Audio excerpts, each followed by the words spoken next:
everyone, I'm Shaylin with Reedsy, and today we're going to be talking about how to end a novel. The end of a novel is something that plagues a lot of writers. It's almost become a bit of a stereotype that the novelist is sitting there at their typewriter suffering because they don't know how to end their novel, even though they know everything else. Endings are often seen as the most elusive part of writing a novel. Therefore, how do I end my novel is a question a lot of writers kind of panic over because it can seem so elusive and difficult. However, we can actually look at the ending as kind of just the final piece in a puzzle or the final stage in an equation, rather than something mythical and elusive that we have to search for and struggle to find. So first, let's talk about the components of an ending. First, there's the book's climax. This will probably happen at around the 95% mark. Not exactly, that's just kind of a ballpark. This is the final major plot beat. It might not be the last scene, it might not be in the last chapter, but it's the last key moment of the story. It's a moment of high tension where the novel's core conflict will be faced or resolved in some way, whether this has a positive or negative result for the main character. It's the beginning of the end. After the book's climax, the story usually de-energizes and we have a little bit of resolution. It's very easy to identify in really plotty books. In a fantasy novel, it might be the final epic battle, or in a thriller or mystery, it might be the discovery of who the killer is, or just some sort of final showdown with the main antagonist. However, it exists in pretty much every book, no matter how plotty or quiet the book is. Then the other component of the ending is the falling action and denouement. This is what follows the book's climax. Here, we're concerned with things like the last scene, last paragraph, and last line, and the final impression we want to leave on the reader. Now, oftentimes what people struggle with to uncover about their book when they're trying to figure out the ending is actually the book's climax, even if it's not the final thing that happens. It's just the final major thing that happens, and it's going to be very near the end of the story. However, there's actually a relatively easy way of looking at it and set of steps that you can follow in order to uncover what your book's climax might be. First of all, identify the question of the novel. What question is opened at the beginning?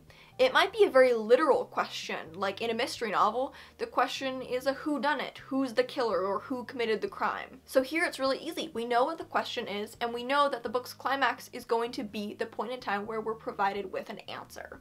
The question might also be a little more abstract or subtle. We might be wondering what a specific character will do, or how a situation will resolve, or what the resolution will be in this relationship. So it might be very apparent, or it might be a bit more of a subtle attention, but try to identify it. It's very likely that it will have to do with your character's arc, journey, or growth. Once you know the novel's question, the book's climax is pretty much just going to be the answer to that question. In a literary novel, the book's climax is probably going to reveal something about the character and really illustrate the depths of their character, whereas in a more commercial novel, it's probably going to be the final face-off with the core conflict or antagonist. And oftentimes, the book's climax will involve both of those things. One thing you definitely want to avoid is what's known as deus ex machina. This is an ending that's convenient and comes out of nowhere. Basically, there's a problem, and then a solution just shows up. It doesn't really come from the character's arc or problem solving, it just kind of pops up conveniently and then everything is solved. Although a surprising ending is great, make sure it doesn't come at the expense of logic or that it's a deus ex machina, which kind of just throws out all the setup you've done. Ideally, the book's climax highlights the character's arc. It's going to illustrate how they've grown or changed, and that change is often going to reflect in their ability or inability to solve the core conflict of the novel. Now let's take a look at the falling action. Some books have a much longer, kind of mellow falling action. Some have other little loose threads that they want to tie up for subplots or things, and some end almost immediately after the book's climax. If you want to tie up a lot more loose ends, you might spend more time here. But if you want to leave things more ambiguous, or if everything is kind of tied up the way that you would want to end it, then you can probably end the falling action a little earlier. When looking at your final scene and final paragraph and even down to your final line, think about the final impression you want to leave on your reader. What's the last image you want them to see? What's the emotion you want them to end the book feeling?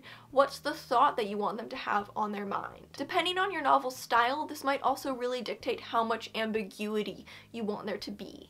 Literary novels almost always involve a lot of ambiguity at the end, but other books in some commercial genres might wrap things up very, very neatly. So that's how to craft an ending for your book. I'm a little curious, so I'll leave a poll in the cards, but you can also comment below. Do you prefer an ambiguous ending that leaves a lot of questions, or do you prefer one that wraps everything up a little more neatly? I think I fall a little more into the ambiguous side. I like things to be unresolved. I like to have a lot of questions. I think it's just because I kind of like to be a little unnerved by the books that I read. Thank you so much for watching, and remember to subscribe for new videos every Tuesday and Friday. Until next time.